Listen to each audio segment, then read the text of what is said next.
14 edition of the Gooshbagz Fantasy Football League podcast.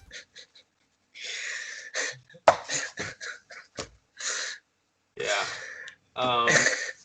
I'm the host, the commissioner of the Gooshbagz Fantasy Football League, and currently the reigning champ. But as you can see, I've been switching my garb, and I'm not flaunting it anymore because I was hanging on to hope. See, I'm afraid you're in the wrong bracket. I know.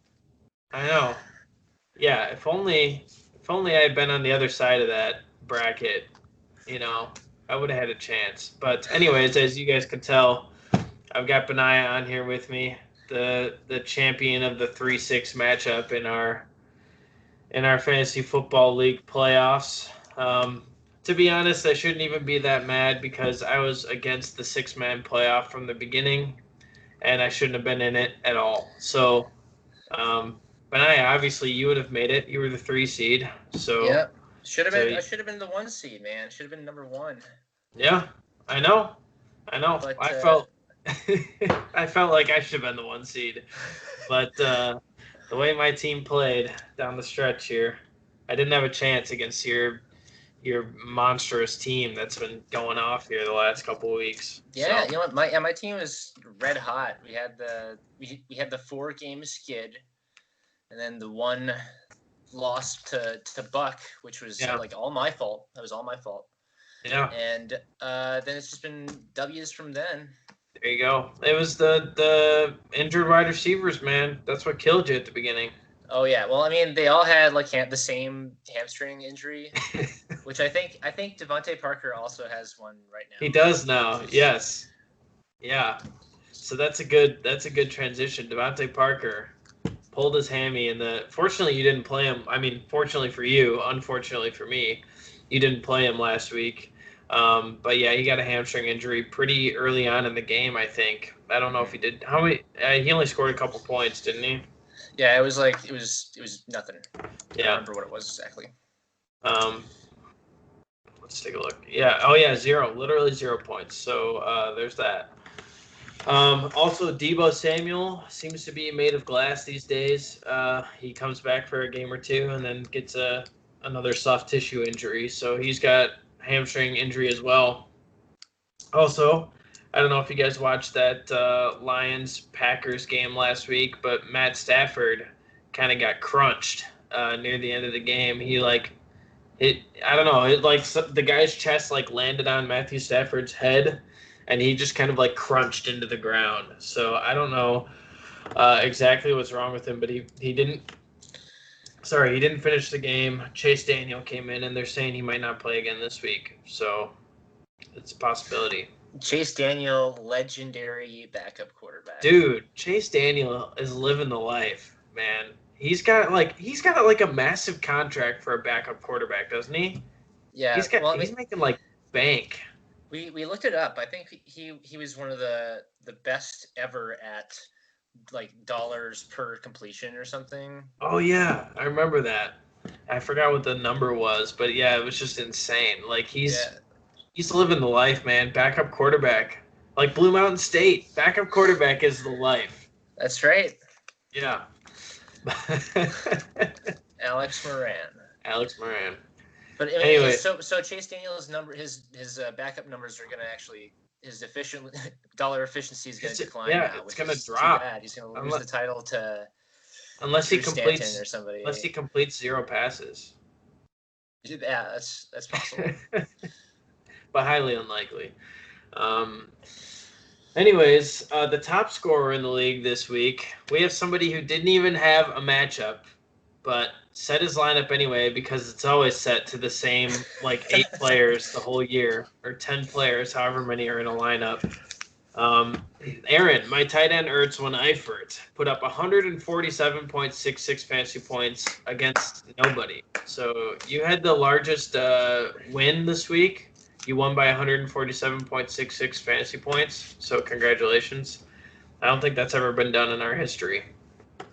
I can't say that. I don't know for sure, but I'm just saying that. Well, I mean, regardless, it's like good job, I guess. I don't know Yeah. what job means in this situation. Like he has what 5 acquisitions the whole year, I 5 mean, drops, he's a draft genius. No trades, 5 no trades, acquisitions. Like, he's a genius. nobody He, on and IR. he avoided the injury bug for the most part. There were a couple weeks where Chris Carson, I think, was out, but otherwise, like, he avoided the injury bug. I don't know how he did it, but congrats. He's really more of like a team builder than a manager. Yeah, exactly. You know, He does all of his moves in the off season, and the day-to-day managing really isn't his thing. So, all right, I guess we'll jump into it here. We have the matchup reactions from last week. So we are going to start with our matchup, the highest rated matchup of the week. The 3 seed playing against the 6 seed. Tom this Ron is a Brader. 5-star matchup. 5-star. I mean, it was definitely up until Sunday night. I felt like I still had hope, you know. And then Deontay Johnson got benched because he dropped a ball, and that was that. Yeah. But yeah, no. So Tom Ron Bragers, as we've been alluding to, took down Feast Mode, knocked him out of the playoffs and out of contention of the championship this year. 141.3 fantasy points to 124.58 fantasy points. Do you have a quick matchup reaction to this, Benaiah? Yeah. So I mean, I guess it's just kind of 3 guys. It's Aaron Rodgers for me, and then David Montgomery and Dallas defense. I mean, it was just sort of Rodgers. I mean, he was already expected to outperform Tannehill or whatever. Yeah. But he beat that expected difference by like 9 plus. Yeah. And I couldn't surmount that. That's about the difference. It's very close to the difference in our matchup points there. Because, yeah, he had 30, and Tannehill only had like 16 or so. Just over 16, I think. So yeah, that's a good 14 point differential, and that basically was our whole gap there. Yeah, it was that, and then just I got kind of lucky by just picking a defense that it worked out. Almost matched you. I can't believe that the Dallas defense put up 17. I know they were playing against Cincinnati, but like, did you watch that game? I was watching on Red Zone. It was on Red Zone quite a bit because there were like 6 turnovers by Cincinnati. 3 fumbles or something. It was ridiculous. In the first like 10 minutes, they had like 2 fumbles, and I was like, Cincinnati has never had this many fumbles. Like, I know they're not good, but they've at least hung on to the ball. And they just gave the ball up to the Cowboys all game, and it was the most frustrating thing to watch. Yeah, just historically bad performance by the historically bad Bengals. Yeah, I mean, I guess it makes sense, but all those turnovers, man, I wasn't a big fan. But yeah, like you said, you pretty much covered it. Aaron Rodgers, Devontae Adams, that stack has got you 50 points this week, so that was good. Yep. Mm-hmm. And yeah, David Montgomery in Dallas. I mean, I'm just kind of glad that like I said before, like my team is kind of worked out sort of the way I planned it to work out, like on draft day. Yeah. It's just get Rodgers, Adams, and then just try to find as many targets as possible, and then just figure out running backs later. Yeah, that's never been something I've chased before, is the quarterback wide receiver stack, and it's something I need to do. I'm sure it's the wrong move most of the time, right? Well, if you get that, I mean, it depends. It depends on how you do it. Like, if you get somebody, I mean, you got Aaron Rodgers pretty late, and it was kind of a risky move to. I mean, you got him in like the probably 11th or 12th round or something, so maybe it wasn't that risky. But like, he wasn't highly rated coming into the year because. No, it's true. and because it was all running last year, and So I drafted him 97th. Yeah, so 10th round. Yeah, 10th round, and I thought someone might try to snag him. I think the first like tier or whatever was gone by then. I really wanted Josh Allen actually. Yeah, I did too. I think Adam, we all probably did. Yeah. Well, no. Yeah, Courts grabbed him, didn't he? Yeah. I think he grabbed him the pick before I was gonna try to grab him or something. He wasn't right next to me. He wasn't right next to me in the picks, but like my next pick, I was gonna take him, and yeah, he ended up grabbing him. Courts was the guy then. Yeah. Yeah. See, Aaron was the guy for me. Aaron took all players I wanted. I mean, that's why I like, whatever. I know I tilted on draft day about Alexander Madison getting grabbed a spot before me, but he didn't really need to be used at all this year, so that worked out. He was a red herring. Yeah, exactly.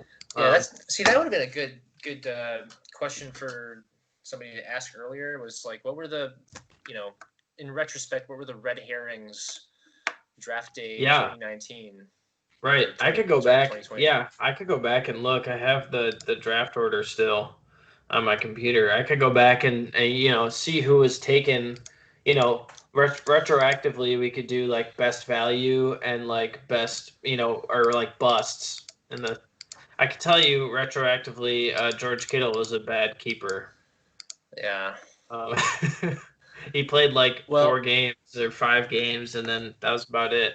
Yeah, that was just sad. Well, because I mean, he's so good, but I mean, I guess that's different from like a red herring, which would be. Yeah, that's true. Yeah. Somebody who hasn't had the production in the past, but was like projected to do well this year. Like, yeah, I should take a look and see. Who was drafted highly that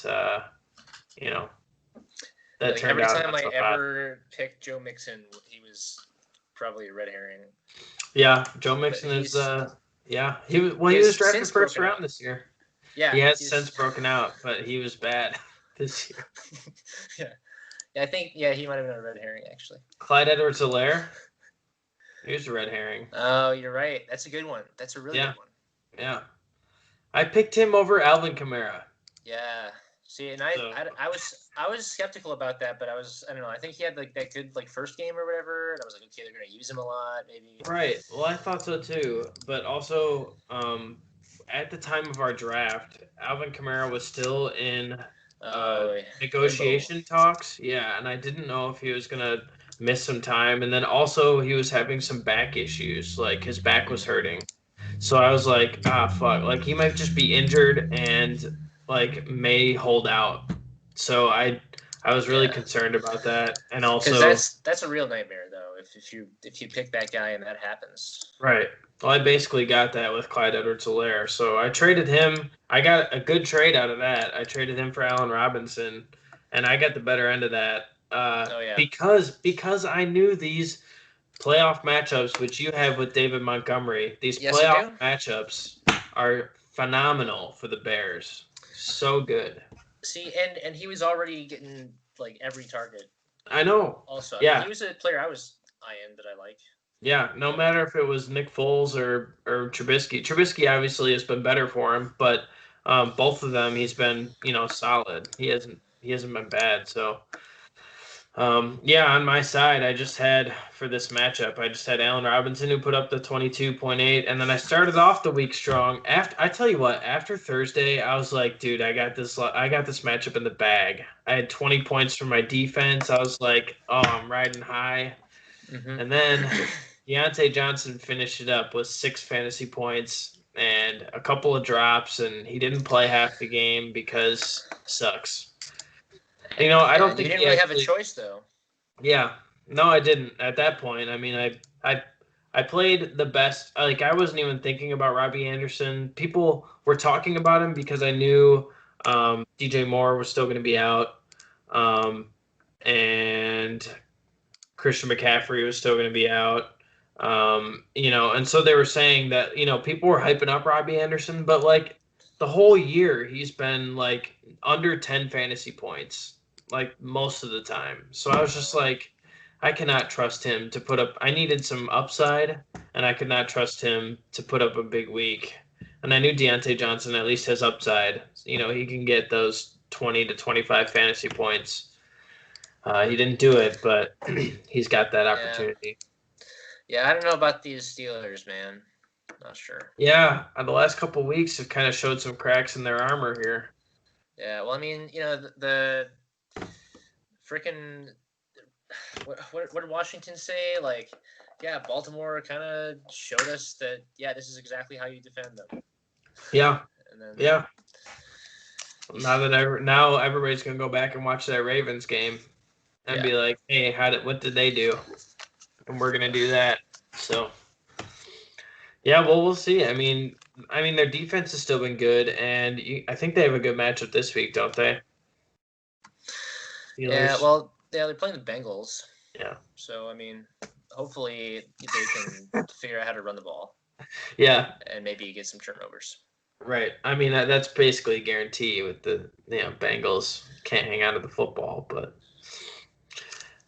anyways, yeah. Well, that about sums up our matchup this week. You're moving on. Congrats. 3 seed. Thank you, sir. I guess as it should be is moving on.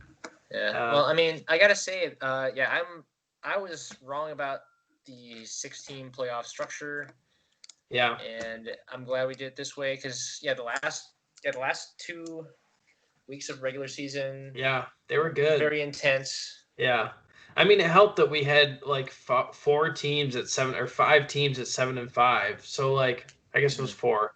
So like, you had all those who could potentially get knocked out if Courts and or Chad won. They could knock out one of those 7-5 teams, and yeah, so it did create a lot of drama. So it was a lot of fun, barely eking into the playoffs there with that last week, and so even Neil was in until near the end. Yeah, right. So I mean, Adam is just kind of the butt monkey of the league, though. Yeah, it's unfortunate that he's not going to be getting those penalties or punishments for losing. I thought about making it after the regular season, or at least bringing up the loser at the end of the regular season, but that would kind of take away any sort of postseason for the people who aren't playing. So in the playoffs. So yeah, we got a fun matchup there for the toilet bowl. That'll be fun. But we'll get there. We'll get there near the end of this podcast. Right now, we're going to move on to the second matchup of the week, which was the number 4 seed Good Juju versus number 5 seed Team IR.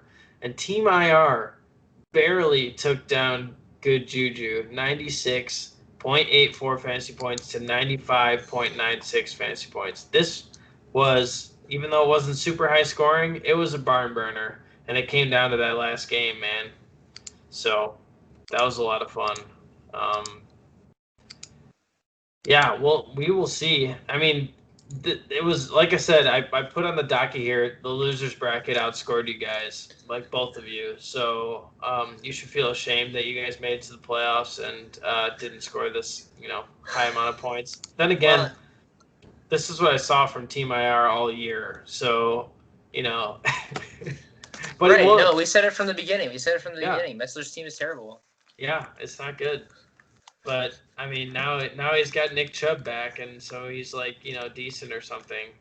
But just barely better than Good Juju. So yeah, on Team IR we have Russell Wilson, who put up 22.14 fantasy points. That's just kind of an average day. Nick Chubb with 23.3 fantasy points. He's been a beast since he came back. And AJ Brown put up 20.7 fantasy points. So he was kind of carried by those 3. He had a few people in the duds category. So it was kind of, like I said, boom or bust. That's kind of his whole team. So he has Todd Gurley with 4.1 fantasy points, Jonnu Smith with 3.3 fantasy points, and Deebo Samuel with 0.9 fantasy points, and that's because he got hurt partway through this game. So, yeah, I mean, like we were saying, let's look at this Team IR team, because they, I don't have any confidence that he's going to win next week.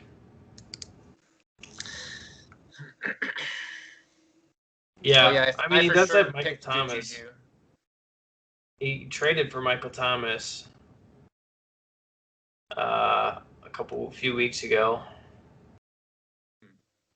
Yeah, I'm just surprised that Good Juju didn't win this one, to be honest. They had some decent matchups, but they just playing the Saints D against Philadelphia should have been a lock for like at least 10 points.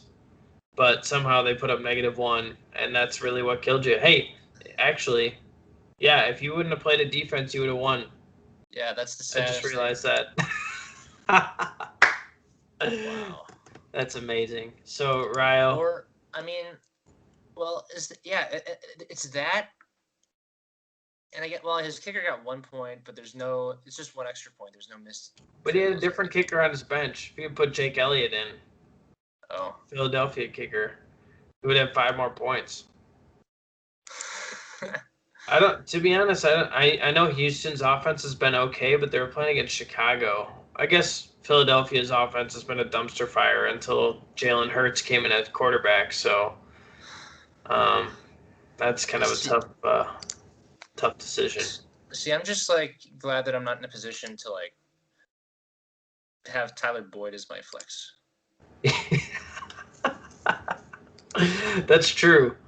Yeah, he doesn't have much of a bench, so putting Tyler Boyd, especially Tyler Boyd has been good most of the year, but if you take a look at his stats, he was decent with Joe Burrow, but after Joe Burrow went out, that's when things went downhill for him.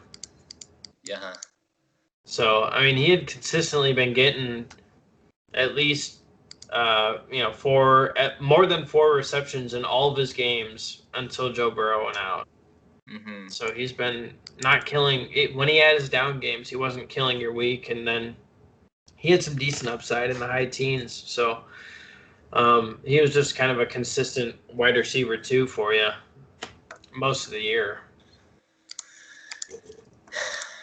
But as it stands, the current Tyler Boyd. I'm just saying this is the fantasy playoffs. And I know. You got no quarterback. No quarterback. Tyler Boyd. Yeah. That's what I mean. I was gonna say. He's got Kyler Murray there. But yeah, no, I agree. He should have done some pickups on the waiver wire there. Try to get himself a wide receiver or something. Yeah. Well, I think it's not like the waiver wire at this point is swimming with. No. Yeah, it's not. But he had opportunities since Joe Burrow went down. He's had opportunities to get a decent wide receiver off the waiver wire. Oh yes. So that's his fault. I'm leaving that all on him.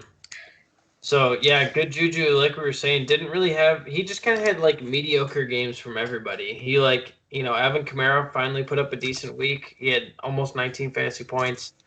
That's his first great game or decent game since Taysom Hill came in as quarterback. Mm-hmm. And then his dud was New Orleans defense, who lost him the week. So that's sad, but now I get to beat down on Good Juju next week for 5th place.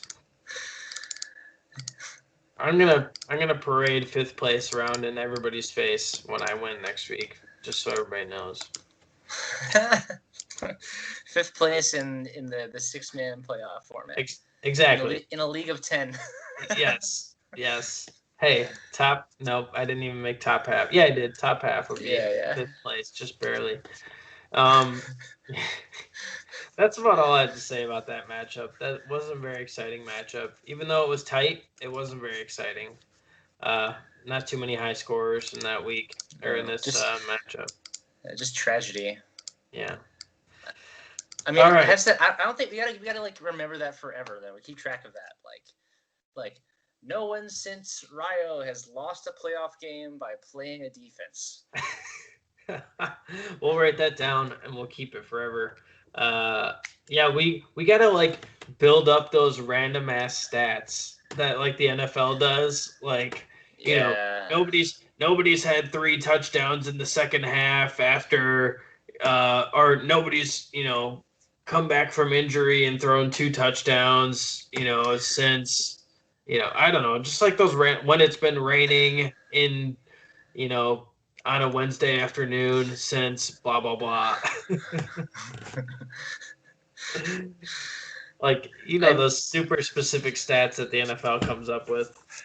I mean, that, I would like that. I would like that, but I would also like to let's just have like a notebook of triumph, like a Word doc of triumph of notable achievements or notable losses.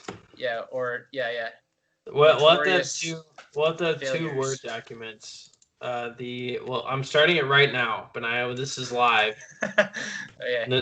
Notorious or infamous moments in the Gooshbagz Fantasy Football League. Week 14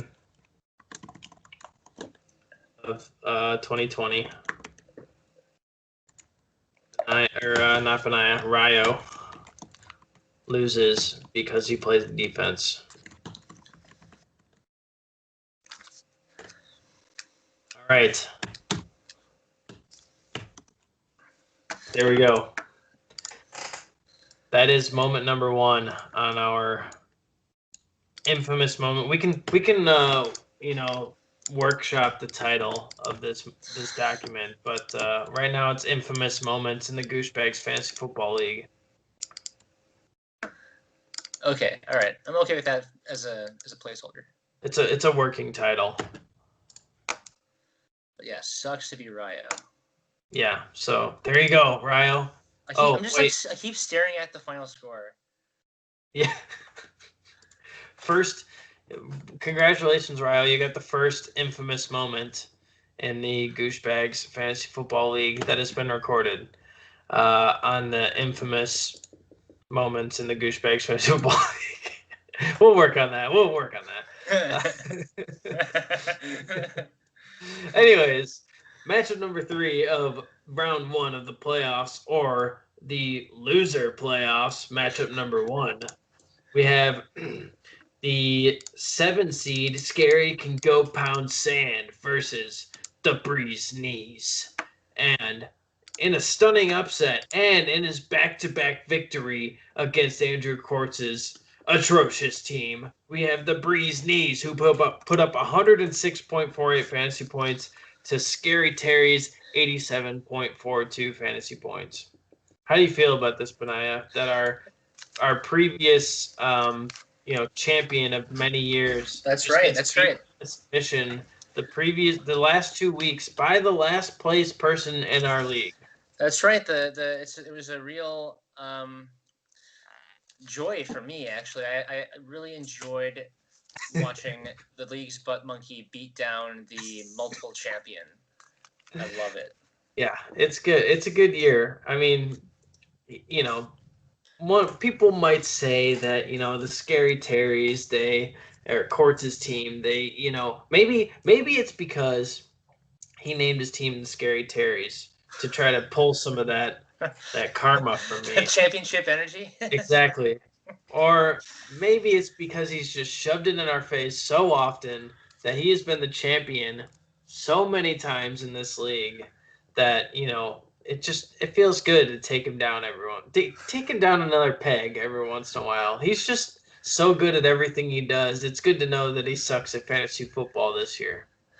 Yeah, just this year. I mean, I really do hope he earns the calendar and all of the accolades that go with it.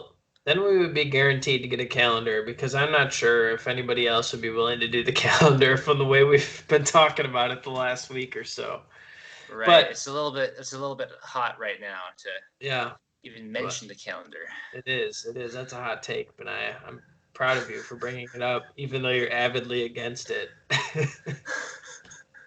I don't know. I think it would be fun. I think it's a fun thing to do, to have a calendar like up in your room, of the loser. You know that they're the loser for the winner gets this trophy, loser gets their face in everybody's house all year round. And I think Quartz could really pull it off. I think he could really pull off like the dorky calendar. It'll just be like pure. Oh yeah, dork. To be honest, I think him getting this the first year that we're doing the calendar could really set a precedent for the calendar and kind of show everybody else in the league where we're going with this calendar. And I think he'll make it fun, and he'll make it so that people may be more willing to participate in the future. No, I think so too, and that's message to Quartz in case he wants to adjust his lineup accordingly. Accordingly, yeah. Make sure you have a full lineup, but I can't make you play your best players. That's all I'm saying. Like Christian McCaffrey might arguably be your best player in the league. I would consider putting him in your lineup this week. Just so that maybe you can get that calendar going. So, anyways, let's check out this beatdown that the Breeze Knees put on this scary can go pound sand team. So obviously we had a Stephon Diggs revenge game. He was sitting on Quartz's team all year long until the very last minute when they decided to swap teams here in the very last week of the trade deadline. So Stephon Diggs makes his way over to the Breeze Knees and promptly beats down on Andrew Quartz's team. In the second week of that, he needed 1 week to kind of get used to the notion that he was playing against his old team. He didn't have a great week last week, but this week he really decided to drive home the fact, in order to knock him into the toilet bowl, to drive home the fact that he's playing against his old team. And and the other player that did really well on the Breeze Knees, and this personally makes me angry, this Austin Eckler fella, because as I aptly name him here, Austin, I steal all the targets from Keenan Allen. Eckler got 19.1 fantasy points. Literally, I was keeping tabs on this game. I wasn't watching it, and I was just keeping tabs on it on my, on the device. Every time I freaking click on Keenan Allen's name, it's like, pass completed to Austin Eckler for 5 yards. I'm like, what the fuck? Throw it to Keenan Allen. That's his zone. 5 yards, 10 yards. That's Keenan Allen. But now that Austin Eckler is back, he's getting all those targets. Keenan Allen is still getting some targets, but I miss the Keenan Allen that was getting 16 targets in a game, 20 targets in a game. That was the heyday back in the middle of the year for Keenan Allen. So that's my little mini rant about Austin Eckler, because I think their offense is worse when Austin Eckler is in the game. Well, tell me, have they won their last few games when Austin Eckler was in? I mean, shoot, I don't know. I don't know nothing about these Chargers, but I do know that as a quarterback, if you just throw it to the running back, you don't get fired. That's true. That is true. It's the truth. Then you're a game manager. Yes. Exactly. Have a long career. But in the duds category for the Breeze Knees, we have Evan Engram, who only had 2.8 fantasy points. Honestly, I'm surprised he's in a starting lineup these days. But then again, like we were saying, this is kind of how the tight end landscape is. So, well, it wasn't his intention, right? It was actually Adam's intention to play Mike Gesicki. Yeah, and it would have been a great play. He just forgot. He missed out on 21 points there, or whatever, 19-ish. Yeah, I don't look at benches for this because they don't matter. But their points they don't matter. Their points don't go towards the final score, so I don't even look at them. But that makes sense. I remember the whole freak out on Sunday morning or Sunday afternoon when he found out that Mike Gesicki was not in his lineup. Yeah. But and the Cardinals D could have got him an extra 8 points too. But well, that's a tough call though. Seahawks against the Jets or Cardinals versus the Giants. And Ironically, the Jets scored fewer points than the Giants. Both New York teams. Gosh. Yeah, well, the Cardinals got that TD, I think, right? Oh. They got Oh no, they didn't. They had 8 sacks, 3 fumble recoveries, and only allowed 7 points. So 8 sacks will do it. So 8 sacks is more than getting a touchdown. Think about that. So, and they had 3 fumble recoveries, which is another 6 points. So, they did decent. Mainly because probably, I think, doesn't Daniel Jones? I'm sure Daniel Jones had a few of those fumbles. I think he has a fumbling issue. So, on Team Scary Terry's, Scary Terry realized that he's no longer scary and it's not October anymore, and he put up only 3.4 fantasy points. And Baltimore's defense did worse than a goose egg and got -4 fantasy points. -4 against Cleveland, who actually arguably have been very good this year. So, but Baltimore's D, you'd think if anybody can shut down Cleveland's offense, it'd be Baltimore's defense. But it ended up being a shootout, and that was a hell of a game too, man. That game was insane. See, I didn't watch any of it. I didn't watch it until I saw it was close with 7 minutes left in the game.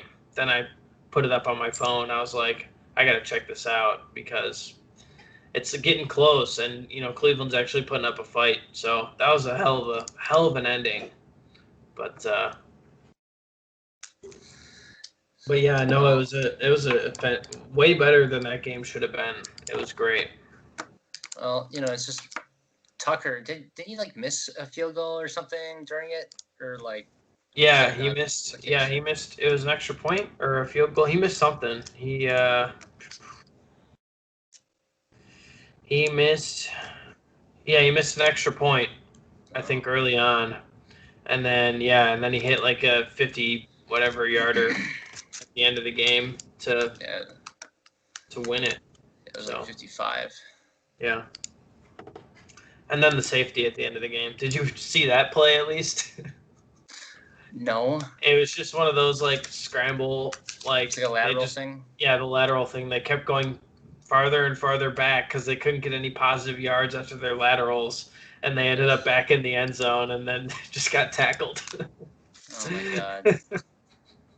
So it's my least favorite football play is the end of game pointless lateral, unless it works. Right. The only time I've seen it work was that Miami game against New England, where Kenny Drake scored that touchdown. That was so sweet because he ran around Gronk. Yeah, exactly. Because Gronk was know how back. to take the angle or he right. know how to play defense because he's not a defender. He doesn't know how to tackle. But so that kind of does it for that matchup. So we'll move on to matchup number 4, which was the 7 seed Big Ben's Bathroom. No, 8 seed. Wait. 8 seed Big Ben's Bathroom versus 9 seed Mix and Mac. And the 9 seed, we got 2 upsets in the losers bracket this week. The 9 seed Mix and Mac wins 110.42 to 92.02 fantasy points.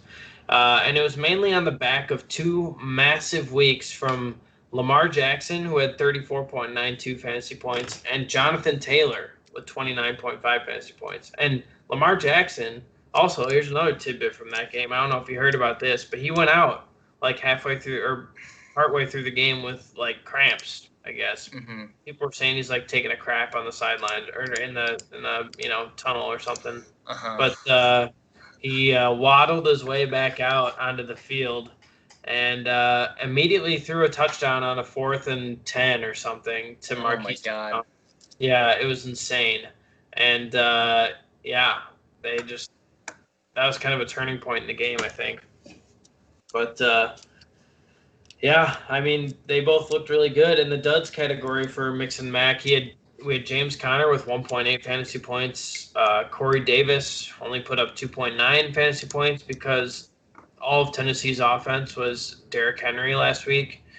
And then we had Chris Godwin, who put up 3.5 fantasy points. So, not so great from those players. But He's still got enough out of those Lamar Jackson, Jonathan Taylor guys to put him over the edge here.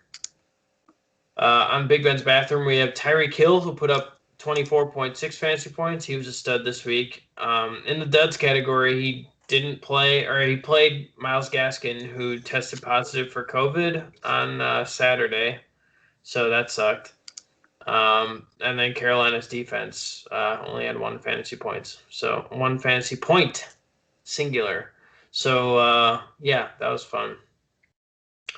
That's really all I got to say about that matchup. So Big Ben's Bathroom will be taking on Quartz's team in the Toilet Bowl next week, while Mixon Mac and the Breeze Knees are playing for 7th place. So congratulations.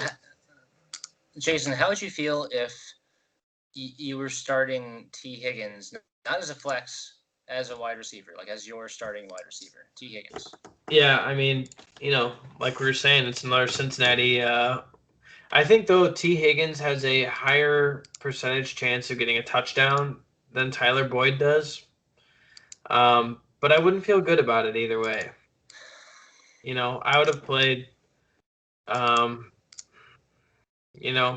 wouldn't have played anybody on his bench there. Maybe CeeDee Lamb, because Andy Dalton's been passable as a quarterback at least. Yeah, but I mean, he did the best out of all the options on his bench. So, but I wouldn't be happy about having T. Higgins as my second without Joe Burrow at the quarterback position. Oh, I forgot. Chad is the Kenny Golladay team. Yeah, that's been unfortunate. Kenny Golladay and Saquon. So, like, his first and second round picks, like, down for most of the year. I tell you what, being a Kenny Golladay owner, like, I had him. I know. I had him in another league. Boo. I had him, and it was just like, it was so frustrating. Like, because every week, like, he's not even, like, I don't think he was even technically on IR, like, ever. Like, he's put in the IR spot because he's been out. So you can put him in the IR spot, every weekend. Weird. But, like, he's literally questionable right now. Yeah. So I mean, he just hasn't made any roster moves. So you can, they'll stay in the IR spot. They won't ever force anybody out of the IR spot, but you do have to take. I was just reading about this today. You do have to, like, as soon as you try to make any sort of roster move, you'll have to move him. It, like, locks your lineup until you move him out of the IR spot and drop somebody else off the bench. So if you're okay with your locked lineup, then you could just leave it if you wanted. But if you're trying to make any waiver claims or anything, you have to move them out. So yeah, and I mean, quickly we can go over those. No, we don't have to go over the guys who are in buys, so we'll just skip those. We are going to move on to my favorite segment of the week, because we're not talking about playoffs anymore. I mean, we are. We're constantly in playoffs, but no, like, future playoff, shenanigans or whatever. We got the waiver wire team that would kick all of our asses. And did you see? You watched last week, right? I was super proud that James, like, pulled himself up a waiver wire team. Like, he went in and looked up, who he thought was the best, waiver wire players of the week. And I was just like, wow, nobody's ever done that. Like, good work, man. So. Yeah, I didn't do that. That's okay. That's because I pulled up the most optimal lineup anyway, so it doesn't matter. But yeah.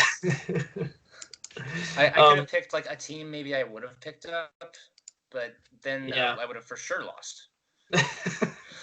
That's true, yeah. The players that you're expecting to do well, you grab at the top of the waiver wires, that is not the team. No. That ends up doing well. Like, who would have thought that Baker Mayfield would be the waiver wire matchup or quarterback 2 weeks in a row? So, like I said, Baker Mayfield was the quarterback of this waiver wire team. He had 30.02 fantasy points. In the running back one spot, we got Gus Edwards with 17.8 fantasy points. In the running back two position, Lynn Bowden Jr. with 11.9 fantasy points. He plays for Miami. For those of you who have no idea who he is, he's a Miami running back. In the wide receiver one spot this week, we have KJ Hamler from Denver, putting up 21.6 fantasy points. Wide receiver two, Nelson Aguilar with 18.5 fantasy points. We got at the tight end position, Irv Smith Jr. with 14.3 fantasy points. In the flex spot, we got Marquez Valdez-Scantling, 17.5 fantasy points. At defense, we got the Chargers D, who put up 9.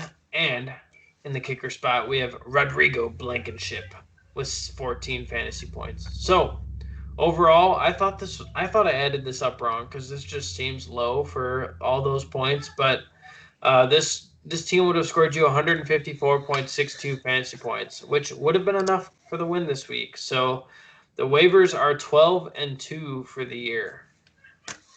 It's kind of interesting. I'm looking up the top quarterbacks for week 14. Oh yeah, it was insane.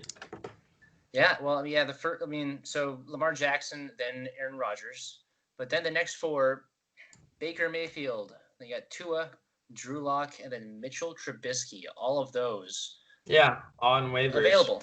Yeah. I mean, that just kind of shows you that streaming quarterbacks, you find one in a good matchup, streaming quarterbacks are always viable. Like you could go through the whole year streaming quarterbacks because there's going to be in the top 10, there's going to be 2 or 3 guys from the waivers, that are going to show up in that top 10. Mm-hmm. Or even if it's like not a good matchup, right? That's what Baker is here. Right. Well, that's still go off. That's the problem is that there's those that you're never gonna find. You're never gonna even consider picking up because it's against the Ravens. So yeah, I'm trying to think. I wonder how many people started Baker Mayfield. Probably nobody. Yeah, probably not that many. I don't know the stats, but we'll see how it goes. We will see. I mean, it is fun to kind of look back and see who did well, versus what matchup. And like you're saying, you're never going to expect Baker to put up 30 points against the Ravens defense. So you're not going to predict anything like that, which is unfortunate because sometimes I don't know, I feel like Robert Woods on my team, who I feel like he always, when he has a good game, it's against a bad matchup. I've noticed. Mm-hmm. He's had 2 or 3 games that have been above 20, and they've only been against tough defenses. I was like, what the heck? So that's frustrating. I've even started looking into does he have a bad matchup this week? I might play him, but that doesn't make sense, Right. Well, I mean, I guess. Yeah, that's it's the limit. It's the limit of these kinds of numbers as opposed to figuring out against these hard teams, these teams have this thing in common with their defense, but they run this package against this, so they use Robert Woods in a specific way, or not. Maybe it's not something like that at all. Who knows? Maybe it's just a random. Yeah. Well. Yeah, I mean, that's what I was thinking is that either those games ended up turning into a shootout, or they're attacking the defense a different way. Like you're saying, they're using him in a lot of end arounds or that sort of stuff. So he has different opportunities to potentially score. Whereas if it's a cake matchup, they might not be trying those tricky plays to try to throw off the defense. They're probably just pounding up the middle with their running backs. So. No, that's true. Maybe they're finding more creative ways in a tougher matchup to try to get on the ball. Makes sense. Mm-hmm. Well, I mean but I mean I guess I'll say that that's not the way I like to think about fantasy football. Even the way I like to think about fantasy football is all right, let's just look up the targets. How many targets you getting? Yeah, well, that was my Makes it a lot issue. easier. That was my issue going into this week. I was like, because like the last 3 weeks, both of them had like almost 30 targets. Oh Like gosh. over the last 3 weeks, they each Uh-huh. had almost an average of 10. And I was just like, between Robert Woods and Deontay Johnson. And I was like, Uh-huh. who the heck am I going to play? Like, and Robbie Anderson, had a lot of targets too, but he's getting like 50 yards with 8 catches, so I wasn't even going to play him. But like, yeah, between those two, I was just like, all right, he's got a lot of targets, and I was gonna go with Robert Woods, and I was like, pretty much had him locked in, and then I was like still thinking about it, and I brought it up to Christina, and she was just like Deontay Johnson because that's a cooler name. I was like, you know what? I've It been back is. and forth on these guys all the time, so like I'm just gonna go with it. So even though there are more, like you said, there's no real wide receiver one in Pittsburgh. It could kind of be any of them any week that have a great week, but um, yeah, Or get benched or is get what benched I'm saying here, man. as it turned out. Yeah. So maybe James Washington will take over his role this week. Who knows? Yeah, maybe. Um, yeah, That's but that's legit a possibility. it is. So that's why I'm not playing him this week. If that makes any sense, of course it does. But all right. So I have one thing actually before we get into these the matchups for next week, which is pivotal for those of us who are either in the losers bracket or lost their first round of the playoffs because it is our last legitimate matchup of the year.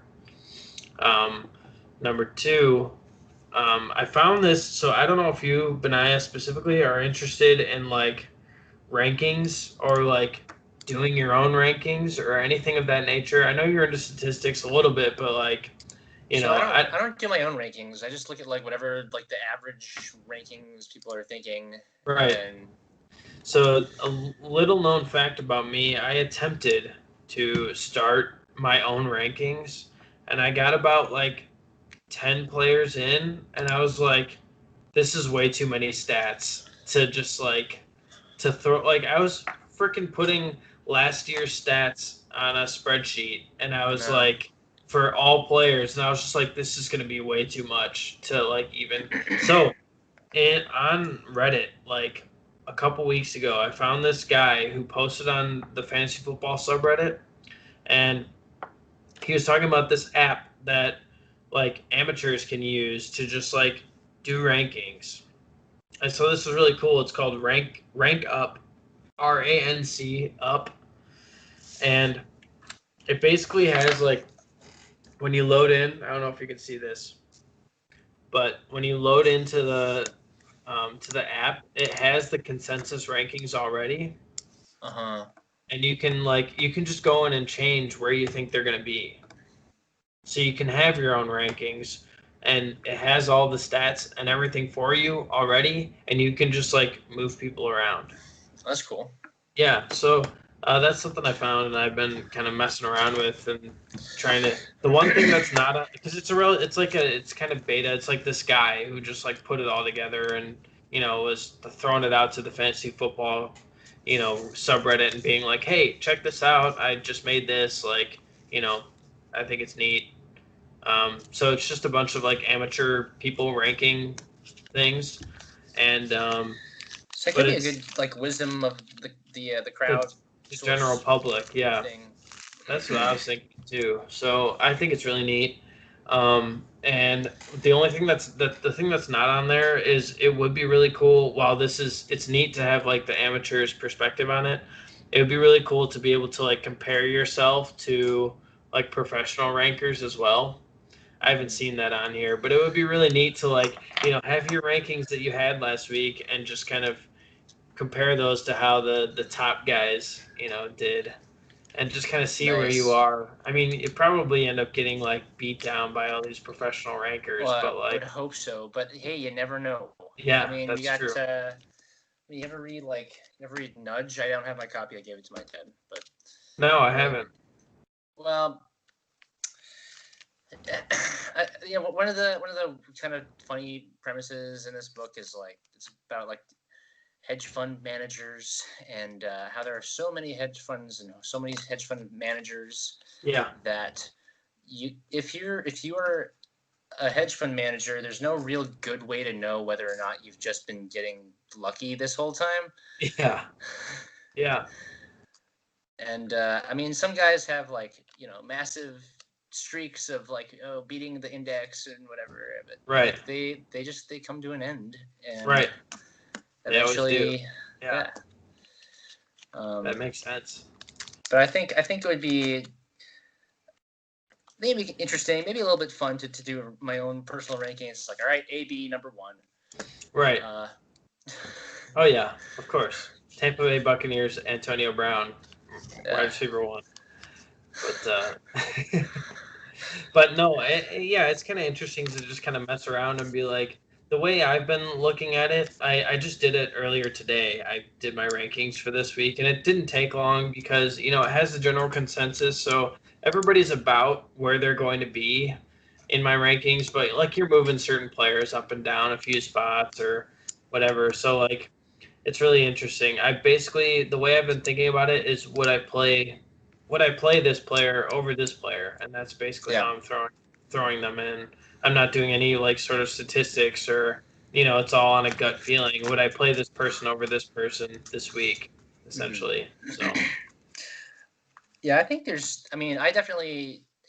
I trust my gut feeling a little bit. I picked like David Montgomery because I like remember watching the Packers Bears game that was like week 1 few years ago, and just being like, they should just give that guy the ball more. Yeah. Yeah, I mean, David Montgomery has been solid. Like, he's been getting like, most weeks he's been getting like, low teens essentially, which is good out of your, it's a very constant running back score, but then, these last few weeks he's got great matchups, so he's taking advantage. So that's nice. Right. I mean, I would love to just like maybe not have like last year's statistics or whatever. I just need like a guy to like call me up and tell me like, all right, Benaiah, here's the guys who are getting the red zone carries. Here's the guys who are gonna get the targets. Yeah. And like, that's it. Right. There you go. Red zone carries and targets. They're going up top. Yeah. So Peyton Barber and Leonard Fournette and them, the Jordan Howards of the world are getting are up at the top of Benaiah's rankings because they get the red zone carries. Yeah, what if I like make the mistake of like asking my dude for like percentage of red zone carries or something? Yeah. Yeah, and you end up getting those goal line carries. It's like, oh, so I drafted the refrigerator, or like amazing. I'm trying to think of like Dontari Poe. Right. Exactly. Yeah. Who do I? Oh, that's hilarious. Oh man. All right, Benaiah. Are you ready to look forward to next week? Let's take a look ahead, shall we? All right. So last week, I was unfortunate, and I went 0-4 in my picks for the matchups last week. And I'm hoping to do a little bit better. I got beat by James. He got 2 of them right. He went 2 for 4. So this week. So how do you get none right? Is my first question. Well, I pick all 4 wrong. I picked myself, so that's 1 wrong. I picked Courts to beat down on Adam. I picked Team IR to lose. See, these all make sense to me. Team IR to lose, and I picked Neil to lose. Oh, which one does the Dogfather get right? He got. Oh, I'd have to take a look. Oh, he picked against me. He picked you last week. Okay. Oh yeah. And then I think he picked. I have to take a look again. Let me pull it up here.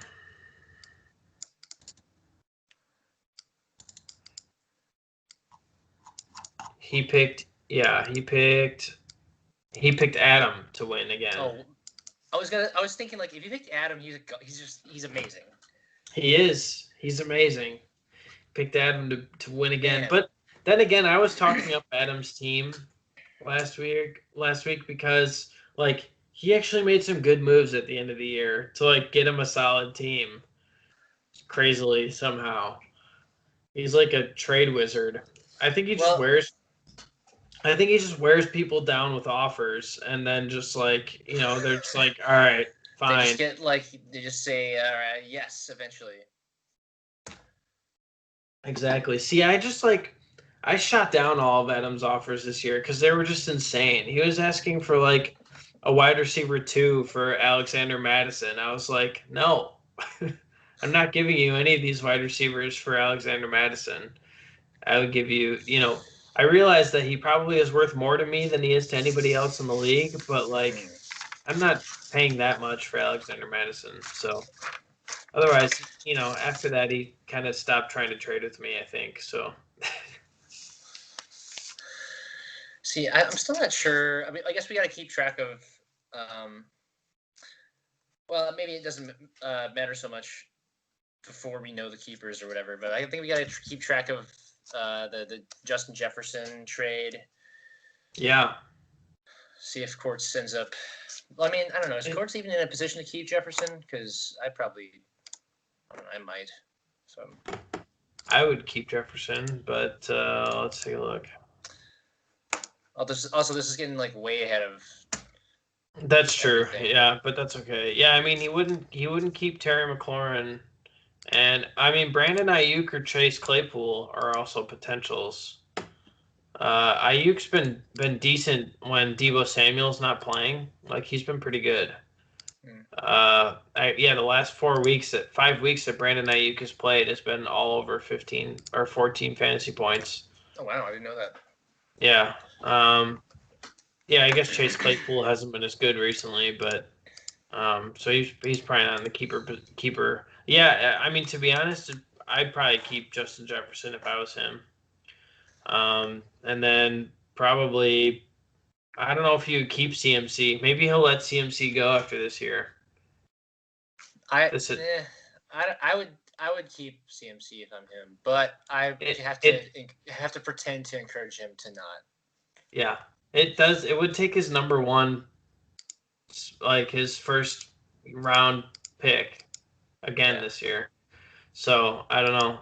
Maybe somebody like I don't know who his second keeper would be. I feel like he was in this position last year where he just like didn't have a great second keeper. Who did he keep from last year?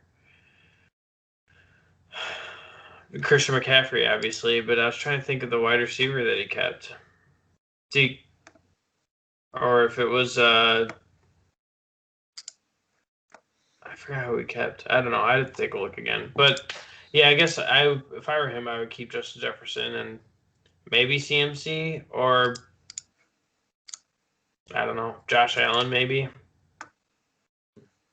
Josh Allen wouldn't be bad. Although Josh Allen kind of had a stretch in the middle there where he only was scoring 15, 16 fantasy points multiple weeks in a row. Yeah. I don't see Courts keeping Josh Allen. No, probably not. That's what I was. Yeah, once I looked at the scores, like he started off on fire and then he kind of slowed down. So if he had kept that pace up, maybe because he got him in like the 10th round or whatever. Oh, so he kept Gallup. That's who he kept. Oh yeah, that's another red herring there. Oh yes. Yeah, people were talking up Gallup at the beginning of the year. Like he was a pretty hot commodity. Yes, I think. So, but yeah. All right. Well, we'll move on here. Move into next week's matchup predictions. So we're gonna start off with the highest ranked matchup this week. We have the number 1 seed, my tight end Ertz, versus Team IR. And I didn't even think about this matchup. I just immediately picked tight end Ertz to win this matchup. I should probably take a look at it, but I don't think that Team IR really has a shot. Yeah, I took a look at it, and I agree. I think it's going to be. Unless for some Team reason IR is going to be entering a world of pain. Yeah, unless some of these questionable players on team my tight end Ertz end up changing to outs, limited participants in practice. Yeah, I think I'm gonna stick with that. Team my tight end Ertz is winning this bad boy. I mean, I would love him not to though. So maybe I gotta just speak it into existence. Would you prefer Brandon win this matchup? I think so. Yeah. I guess just to get the auto-locked team out of the playoffs. It would be bad if Aaron, won the whole thing. But do you want to take down Aaron in the for you just want Brandon to win this matchup because you'd rather play him instead of Aaron in the championship. Yes, I would rather play him than Aaron in Yeah. the championship. If I make the championship. If you get that far, yeah. Which so I hope right. I do. Yep. So, but you think so? Who are you officially picking? Who's your official pick, Benaiah? Oh boy. Well, you know what? Going with Metzler. Brandon, You're so predictable. I typed that in before you said it because I knew you were going to swap it.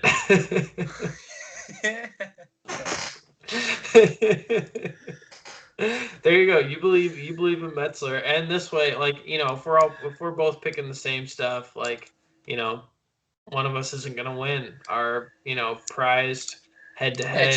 It's more fun if there's pick'em game. Yeah, that's exactly. That's what ESPN figured out decades ago. Exactly, and that's why they make so much money. And now why Disney makes so much money off of them. I'm just imagining like an ESPN. Oh, sorry. Show. Well, I was gonna say where they just all agree, where there's no conflict. Yeah, right. And there's only figure skating. Oh God, did you see? Speaking of, I was going into Disney, but Nickelodeon is streaming one of the games. Did you see this? They're broadcasting one of the football games, like the wild card game this weekend, or the first weekend of the wild cards round. They're I don't know if it's just a specific matchup for the weekend or if it's one a day, but Nickelodeon is doing it, and they're doing they're animating it over the top of it. So the end zone is going to be slimed, and they're the players when they zoom in on their faces, they're going to have googly eyes, and they're completely animating it up. You need to look this up. Just put in Nickelodeon wild card weekend.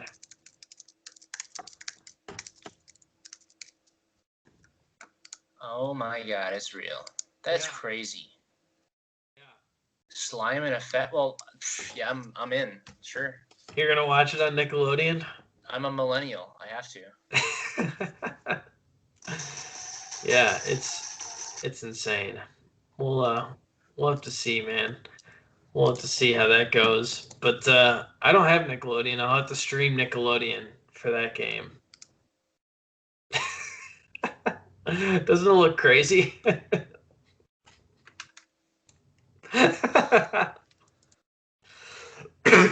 That's about right. That face just says it all. All right. On to matchup number 2 next week. We got the number 2 seed, You Are No Longer in My Will Fuller, versus the number 3 seed, Tom Ron Bragers. Let's go, baby. I'm already hyping up your team here. I already have Tom Ron Bragers locked in here. Because I think I'm going to win too. Yeah, well, I just think James's team does not look as good at the end of the year here. That's the problem with his team. I just think I have slightly better players, except for Mahomes, maybe. Yeah, I mean, his team was decent in the middle of the year, but I don't know what happened. I guess Will Fuller got suspended, so there goes one of his wide receivers. I don't know how I would feel putting Nelson Aguilar in the flex.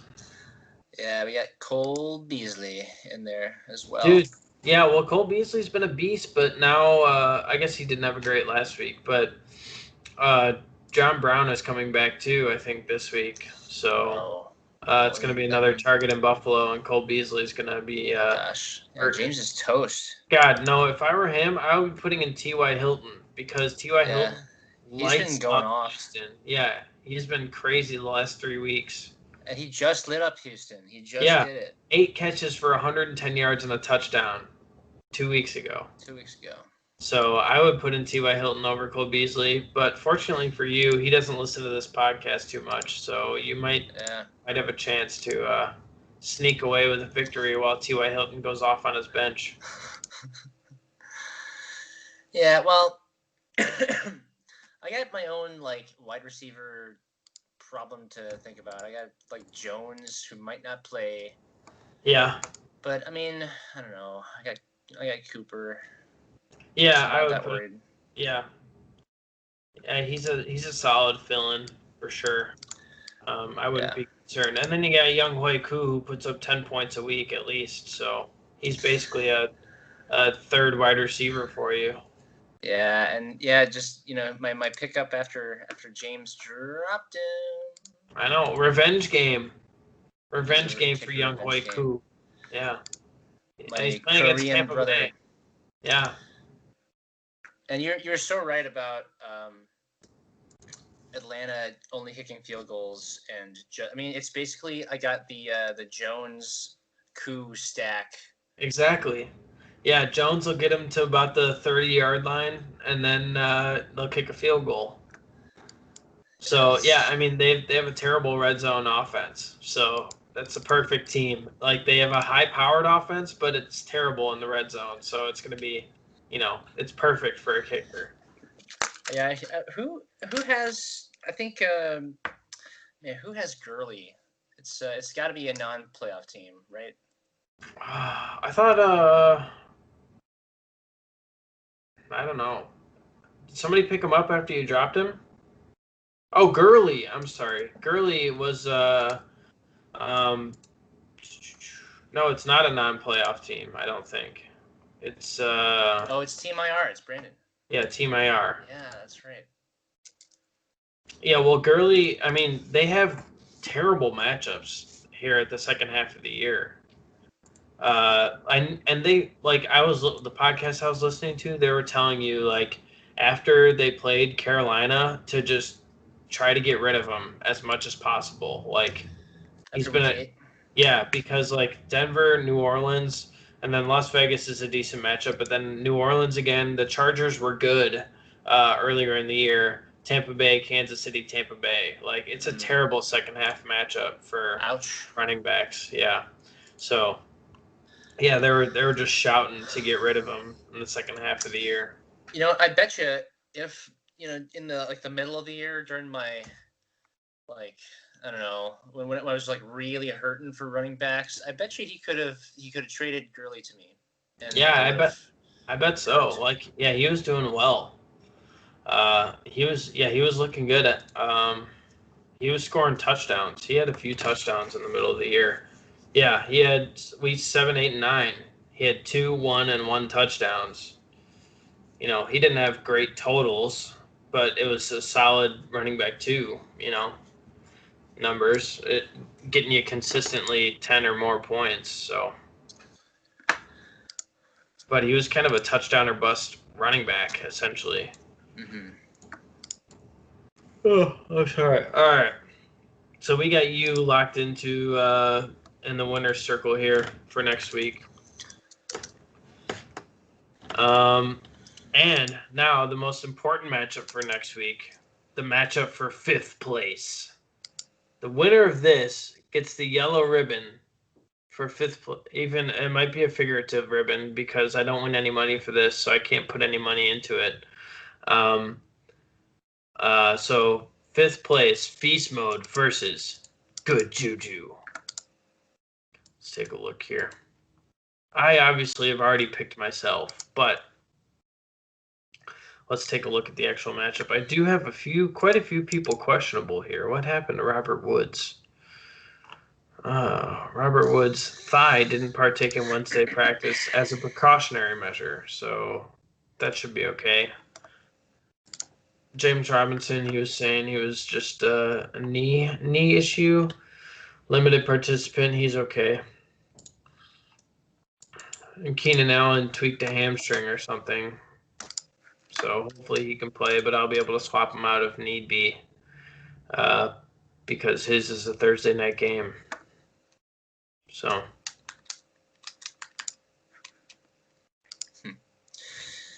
Well, I am gonna pick good juju. What? I know. He's minus 12 right now going into this matchup. And you know what? And looking at it, it's like, I don't know, Josh Jacobs against Chargers, that's not a good matchup. Yeah, I don't know. You're talking yourself out of it. Yeah. Because I don't know. I think Kamara against KC is a good matchup. Yeah. And I think Kyler Murray, DeAndre Hopkins is really good. So yeah, I think I'm gonna stick with good juju, but it's the booms are gonna have to boom. Yeah. You think Juju's gonna pull it off against Cincinnati this week? Should I play Deontay Johnson instead against Juju? You know, I think I would probably play the Steelers wide receivers against Cincinnati. Yeah. I mean, I would, but if Deontay Johnson drops another pass, he's going to be out for the whole game because they don't need him against Cincinnati. No, that's true.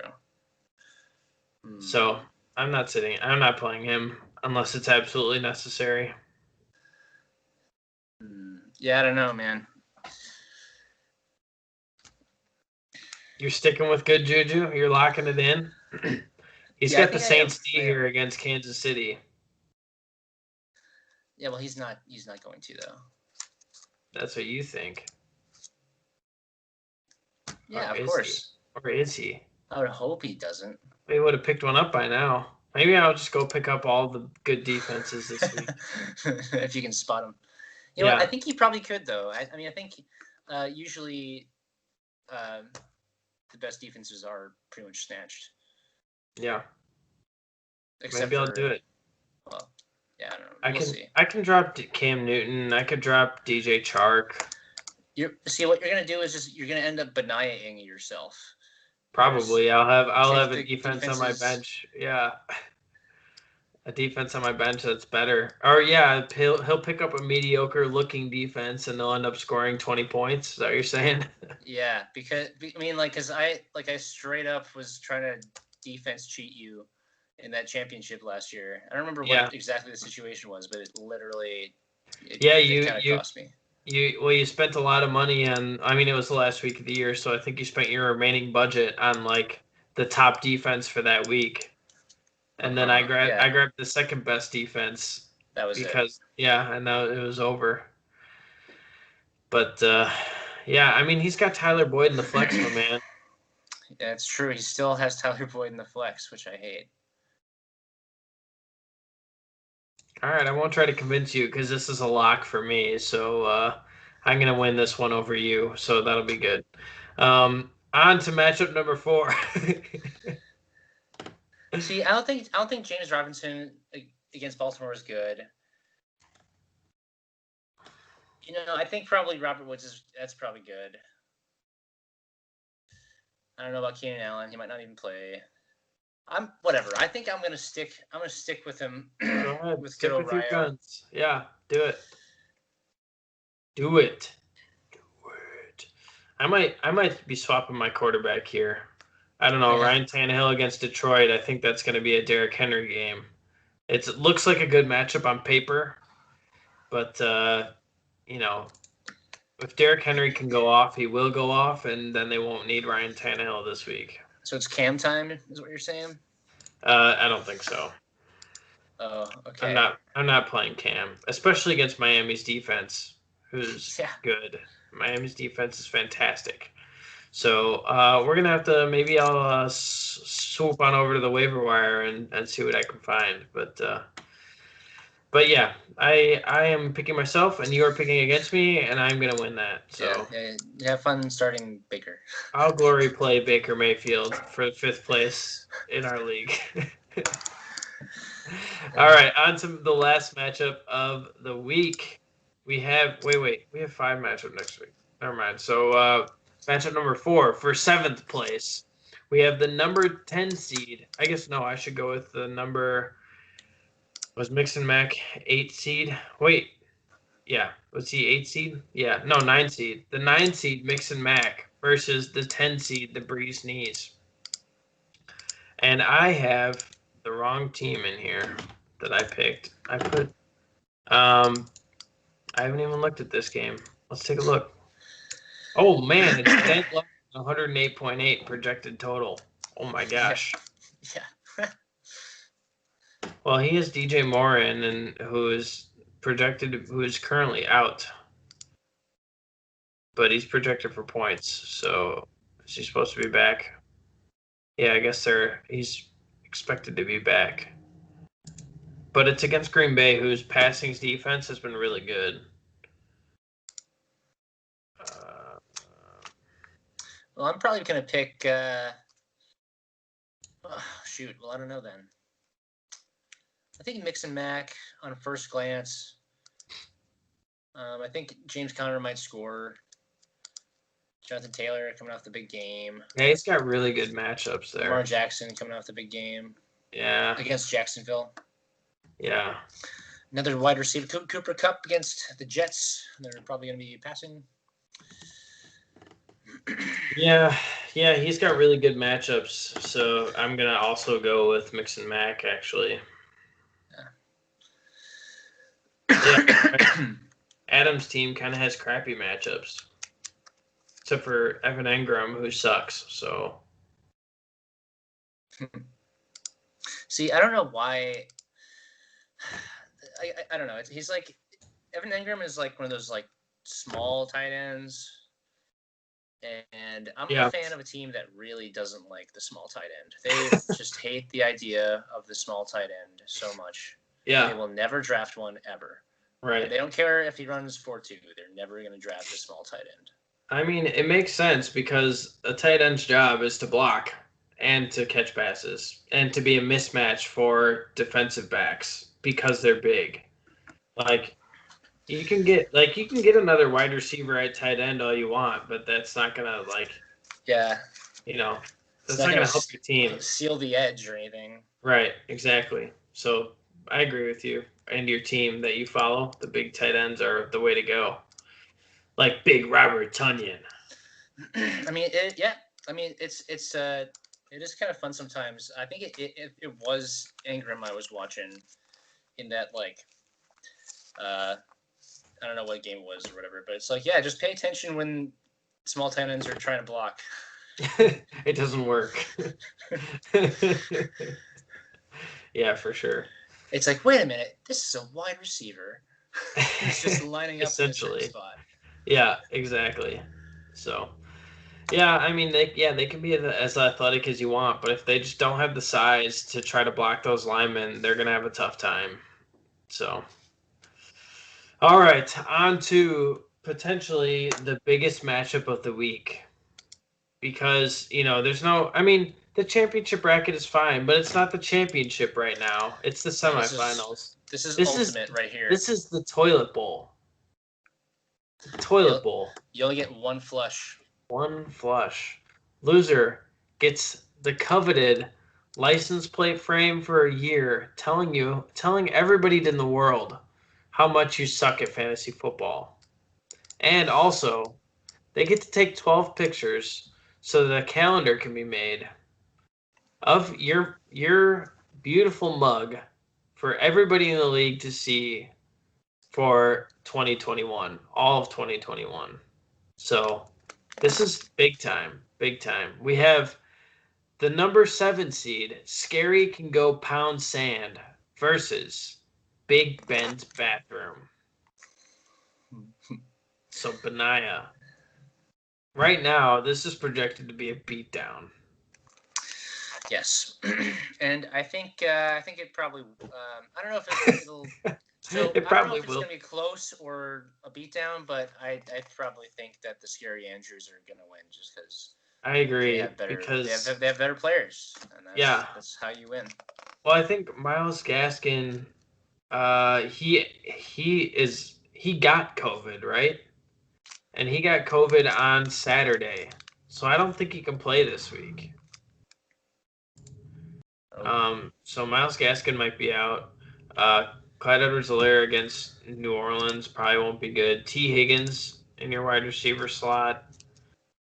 Yeah. Yeah, even J.K. Dobbins isn't great, right? Right. He's been better, but he got 2 touchdowns stolen from him last week by Gus Edwards. Right. So yeah, it's kind of a toss-up. Who's gonna get those red zone carries? Gus Edwards would be at the top of your percentage. yeah. There Red you zone go. carry. Percentage red Yeah, zone carries. absolutely. Number 3 overall running back for Benaiah next year. See, what if there's the version of fantasy football where it only counts what happens in the red zone? Yeah, On that's the it. NFL red zone. Well, I think the original fantasy football was you only got points if you scored a touchdown, right? Yeah. So Which similar simplifies concept. a lot. Yeah, it does. I don't know if I like it. That's just guessing who's going to get a touchdown each week. Right. But no, I mean, yeah, I think this is going to be easy. Chad, you better start taking pictures. You got to get 12 pictures for a full calendar. Please, no nudity. I prefer not to have a nude team member up on my wall. If it's nude, it has to be tasteful, at least. At least make it tasteful, all right? That's all I'm going to say about that. So Christina's not coming back in the league, is she? Ever? Anytime soon? So. No, probably not. Yeah, not with these rules. Not with these rules, no. But I don't know if she ever finished last, though. I don't think so. She was always kind of middle of the pack. I mean, she filled out her lineup. That's that's half the battle. Half the battle, exactly. Yeah. So we'll see. I think this is going to be a blowout and not much of a competition, unfortunately. As much as I would love to see Courts take 12 pictures and be up on my wall for a year, I think it's going to be Chad. Yeah, sadly. So. But, I mean, whatever. It's Big Ben's bathroom. This is his toilet bowl. He built his team for this moment. That's true. To lose. I mean, to lose. Exactly. I mean, it didn't help that he had Saquon Barkley and, Kenny Galladay. Yeah, I think it's only right that he gets last, just because of those bad luck. Yeah, just if you have luck that bad, you should get last. There you go. Only fair. It's only fair. So Benaiah, thank you so much for joining me this week. It was a long one, but it was a good one. We did a good job. I enjoyed being on the second time. Oh yeah. I love the work that you put into this podcast. I appreciate you and all the work that you do as commissioner. So yeah, thanks a lot. Thanks. Yeah, it's fun. I don't really ever find it dragging or I don't ever think of it as an inconvenience because I just have fun with fantasy football. So it's something I love to do and something I look forward to every week. Doing this on Wednesday nights, it's a lot of fun. Kind of a break from the work schedule, so it's good. So and I love the podcast as well. I listen to every episode, and it's the only fantasy football podcast I listen to. Oh, well, I'm honored. It's all I need. There you go. It doesn't give you much fantasy advice, but it smack talks other teams in our league, and you can kind of see how people are doing and hey, you know what? It's worked for me. That's all I can say. I mean, here you are in the penultimate game here, right? Is that penultimate? Is that semifinals? That's the same thing, right? That's right. I want to make sure I got the. Well, but for me, for all I know, that it could be my ultimate. Yeah, I'm potentially, but It's the penultimate of the championship bracket. We'll go with that. For just the league. Yeah. So, good luck going forward, Benaiah. I hope you win it, because then at least I lost to the champion. So just know I'm backing you. Oh, Then I could just say that I could have won the whole thing. If I hadn't lost to you, I could have won the whole thing. That's all I know. This is how I felt for a full year. Except it was probably worse because you picked the wrong defense at the. No, it's like anything. I just got in my head. I got in my own head. I tried to outplay the game itself. Yeah. Just stick to your targets, man. Stick to the targets. Look where it's got you this year. I upset the fantasy gods by trying to fiddle with the waiver wire defenses. Yeah. And I still am. So we'll see. Well, we'll see how it goes. But yeah, good luck to you and to everybody else this week. Just know I'm taking home that 5th place ribbon. And that's basically locked and loaded. So we're gonna keep there. There's no way that prediction could ever go wrong. Have massive consequences for me in the future, like being 6th place instead of 5th. That would be awful. But all right, those of you who don't have another matchup to look forward to after this week, I hope your final matchup, give it all you got and have a good time, because this is the last fantasy football we got until next year. So the rest of you, you have another week to look forward to, but enjoy it because we're almost done. Right. Remember what it was like without fantasy? It sucked. It was the worst. I mean, watching real football playoffs was fine, but it wasn't the same without fantasy football, So, sure, there was good football being played, but it wasn't the same because I wasn't rooting for a specific player to do really well. But or shouting at the quarterback, only throw it to Keenan Allen, that sort of thing. Keenan Allen's open every play. All right. Anyways, yeah. So, like I was saying, you guys have a good week. I'll catch you guys next week with the results of this pivotal matchups of this week. And enjoy the weekend of football. And I hope you guys have a great week. So I'll catch you guys later.